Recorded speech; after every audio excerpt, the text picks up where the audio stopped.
ng lahat? Bangag ka! Masyado kang bangag. Alam mo yon? Huwag puro singhot ng rugby, Lolo Federico. Baga kay kang naong ha? Sa sobra ni mo kapag kaog naong, nawala na imuhang kuan. Ha? Nawala na imong pananaw. Wait and see, baka mamaya bukas makalawa hindi mo na makita ang mga paningin mo. Dahil sa pakikialam mo sa buhay ng ibang tao. Naiintindihan mo? Ang kapal ng pagmumukha mo, no? Ha? Ang kapal ng pagmumukha mo.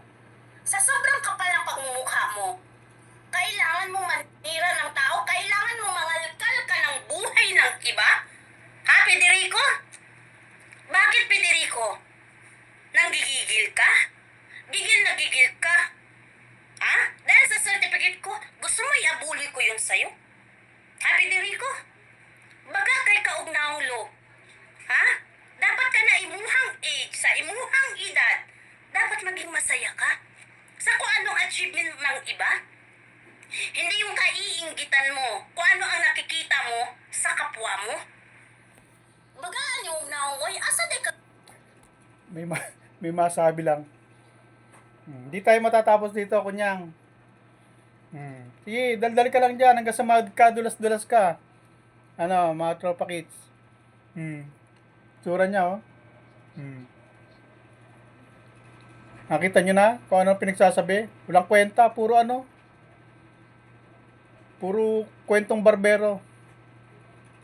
Wala. Nonsense. Pero yung iba, napulutan natin ng yan. Ganito ka kagaganyan ng isip ng mga kalaban natin. Tamo? Sa sobrang pagmumura, sa sobrang pambabalahura, yun. Habang nagbabalahura sila, hindi nila napapansin, pag nagsalita sila, yung sinabi nila, ayun na, lumabas sa bunganga niya. Wala raw kagalingan si Reyna. Eh di ibig sabihin, ginagamit lang pala ng kalingap si Reyna habang nasa kanila. Alam pala nilang hindi gagaling. Pero patuloy nilang pinapaasa mga tao na ginagamot nila si Reyna. Ngayon, magigisa ako dito sa Kongreso, sinasabi ko sa inyo. Pero, hindi sa akin ang galing yan, ha? Na si Reyna pala, wala nang kagalingan.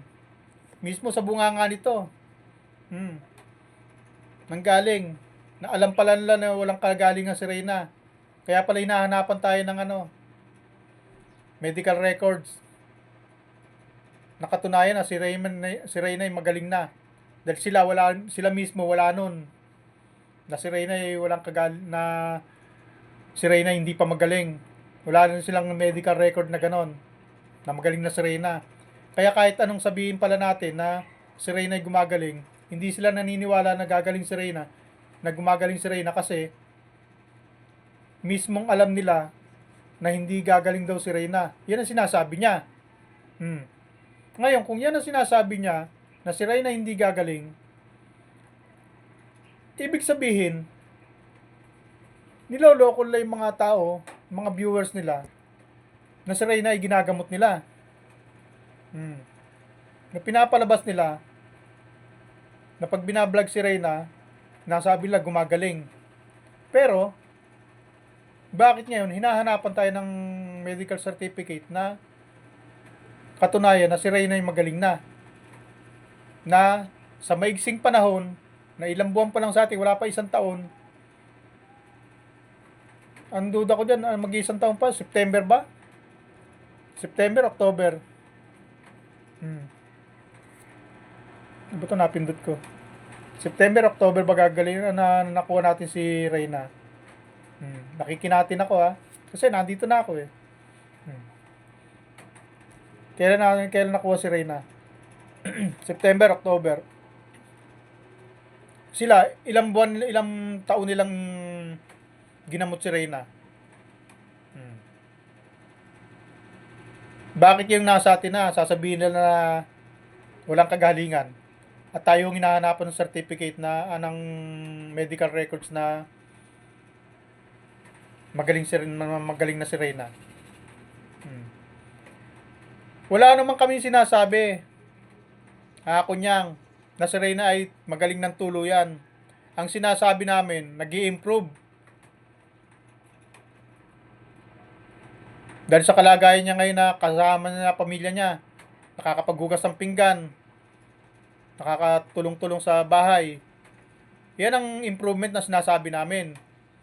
Pero yung medical records na sinasabi nyo, sa ngayon, wala akong masasabi tungkol dyan kasi nga, hindi naman ako umahawak na, hindi naman ako nagpapagamot eh. Ngayon, bakit nyo sila hinahanapan ng medical records na magaling na si Reyna? Eh kung mismong kayo, mismong ikaw kunyang, alam mo pala na hindi gagaling si Reyna. Sa bibig mo nang galing mismo.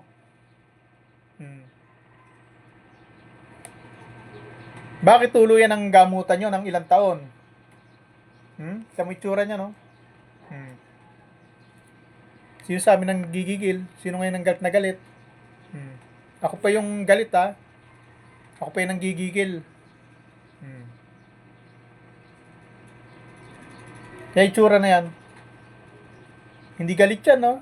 Ibig sabihin, normal yan. Naku po, delikado ka, Satanas. Ako, delikado yung perno. Maglulutangan ng mga ano dito, maglulutangan ng mga demonyo rito sa lupa. Pagka ito napunta sa impyerno, maglalayas ang demonyo doon. Pero mo, hindi pa siya galit niyan. Hindi siya galit. Sabi niya, hindi raw siya galit. Ako raw galit, ako nang gigigil. Siya hindi galit niya na, hindi siya nang gigigil niya na. Eh paano ko ba pag nagalit ito? Naku po, Satanas. Nasabi ko sa'yo, sana wag sa'yo mapunta to. Dahil sigurado talsikan kay lahat dyan. Kawawa naman kami. Makakasalungan namin mga demonyo rito sa lupa. Ano? Ipapahamak mo kalingap niyan, kunyang. Na sinasabi mong si Reyna ay walang kagalingan. Tapos pinangangalanda ka ng kalingap na si Reyna ay maayos na. Nung kunin daw ng mga wakwak, maayos na si Reyna.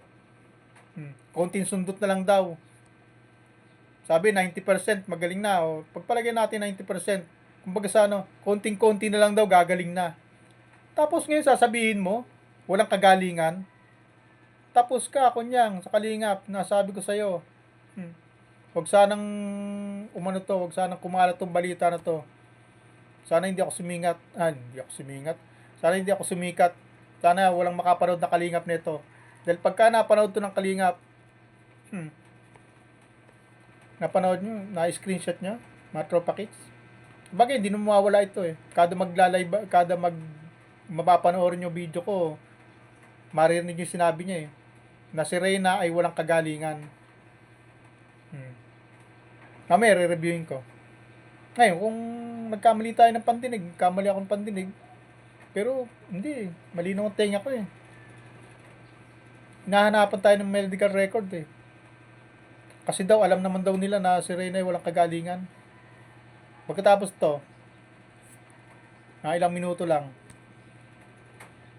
Kasi ang haba ng ano niya eh, kaya haba rin ang reaksyon ko eh. Inaano ko, baka may makuha pa tayo impormasyon. Kaya tuloy lang natin. Gikan lo, gikan ka og Luzon lo. At og Davao lo kay lubaon ta. Baga kay ka og naong no. Sa imong kabaga, Federico, pati ang personalidad ng tao, kinalkal mo. Bakit kaya mong patunayan? Ha, Lolo Federico? Kaya mong patunayan kung ano ang mga nagawa ni Kuya Mel? Kaya mong patunayan na si Kuya Mel maraming utang? Kaya ninyong patunayan? Paano papatunayan ko niyang? Eh sa bibig niya mismo nang galing. Anak ka ng tatay mo. May utak ba to? Parang merong konti. Kinakalkal ko raw. Kinalkal ko ba, mga tropa kids? May kinalkal ba tayo? Eh di ba lahat naman ng pinuna natin sa kanya eh. Pinuna ko sa kanya eh. Sa kanya mismo nang galing. Oh, ang kino-question ko lang, yung inumpisa ni Canor na question ng pagkabikulano ko, doon nag-umpisa yon.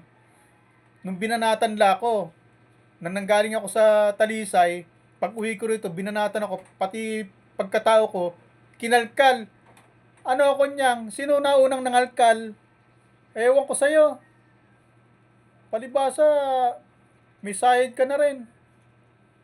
Oh, pinapalabas na ako pa nangangalkal. Kinestyon nga ng kanor mo yung pagka-Bicolano ko eh. Bakit nakikialam daw ko? Ano raw kinalaman ko sa Bicol? Oh, hindi naman daw ako, wala raw naman daw ako alam sa Bicol. O ngayon, pinatunayan ko. Tapos sasabihin mo, nangangalkal ako ng buhay ng ibang tao? Aba, kunyang. Sino kaya nauna? Oh, ako, hindi ko na kailangan paliwanag po sa mga tropa kids ko yan kasi kilala nila ko, alam nila. Eh kayo ang pinapaliwanagan ko ngayon na alam ko namang hindi nyo tatanggapin ang paliwanag ko. Kasi sarado mga utak nyo. Ang gusto nyo kasi, yung mga fake news na nasa utak nyo, gumagawa kayo ng kwento. Oh. So sabihin mo, kinakalkal ko yung pati utang, kinakalkal ko. Sino ba nag-broadcast doon? Eh siya mismo, sa kanya mismo ng bibig ng galing. Oy, kunyang. Ayan o. Nasa, ano mo, nakapasok sa si Kanor. Sa live mo. Nagko-comment. Magtanungan nga muna kayong dalawa. Kung ano ba nangyari? Bakit nagkaganon? Na ako ang nangangalkal ngayon. Sino ba nauna? Di ba ikaw, Kanor? Dami ka naman dito. O sabi mo, kunyang, sabi mo nga kay boss Kanor mo. Kita mo? Boss mo nga pala talaga yon. Ikaw, pinagtatanggol mo. Kaya pala ikaw yung nagbuhat ng bigas. Dahil hindi mo kayang utusan yung boss mo. Kaya ikaw na yung nagsunong ng bigas. Ano, kunyang? Sino sa amin nagumpisa? Sino ba unang nang question? Bakit inakusahan niya kagad ako na utusan ako? Oh, na ako'y bayaran. Oh. Tapos ngayon binabaliktad, parang gusto niyong palabasin na ako na una. Nangangalkal ako ng buhay ng ibang tao. Eh ako nga pinakialaman niyo eh, kaya nga ako nandito eh. Sinasagot ko yung mga katarantaduhan niya. Pagkatapos ngayon, babaliktarin niyo ako? Na ako yung nangangalkal ng buhay ng tao? Sino ba nauna? Inakusahan niyo ako. Pagkatapos, question ng pagkatao ko. Na ano ba raw kinalaman ko sa Bicol? Bakit pardo ang dami kong alam tungkol sa Bicol? O, pinatunayan kong Bicolano ako. O, eh siya, napatunayan ba niyang Bicolano siya? Okay, kunyang, pakitanong nga kay Kanor kasi hindi ako sinasagot ni Kanor kung Bicolano siya o hindi. Ako pa ngayon nangangalkal ha. Bakit? Sino ba nagsabing may utang siya? Di ba pinagyayabang na yung bintana niya? Tsaka yung pintura niya na galing sa sponsor? O ilang naman sinabi namin, sa bibig niya rin naman ang galing yan eh. Malay ba naman namin kung saan galing yun? Malay ba namin na ang bubong niya inutangan niya ng 100,000? Kami ba kumalkal? Ako ba kumalkal? Mismong bunganga niya nang galing. Uy, kunyang. Huwag mo sabihin na pati ikaw hindi ka nanonood kay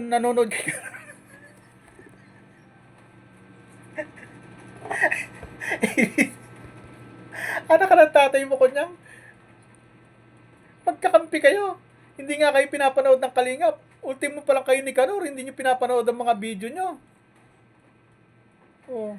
Eh, nag-ano kayo yan? Nagpa-plastikan lang pala kayo dyan. Naglulukuan lang pala kayo. Palagay ko naman, sapat na to, mga tropa kids, yung narinig natin. Hindi, kasi wala nang kwenta eh. Nonsense na. Saka nakailang reaction na ako sa kanya. Mga pang-apat na yata to. O pang-5. Pero pagka ni-save ko lang to, i-ano ko lang to, tapos pagka nagkaroon ako pagkakataon ulit, pagka hindi sila kagad nag-rebut dito, ito na rin ang ko. Ito na ultang re-reaction ulit natin. Mamaya re-reviewin ko bago ko i-upload. Re-reviewin ko yung mga sinabing to. Panoorin ko muna. Ano mga tropa kids? If ever man, Huling sulyap. lunod sa utang si Kuya Mel. Nanghihingi ba siya? Ng pambayad sa inyo? Kumbaga, Wala naman tayong sinasabing nanghihingi siya. Ang sabi natin, binoutcast siya na may utang. Utangero. Utang pa more, kanor. Kunyang. Sabi mo, gusado mo guutang.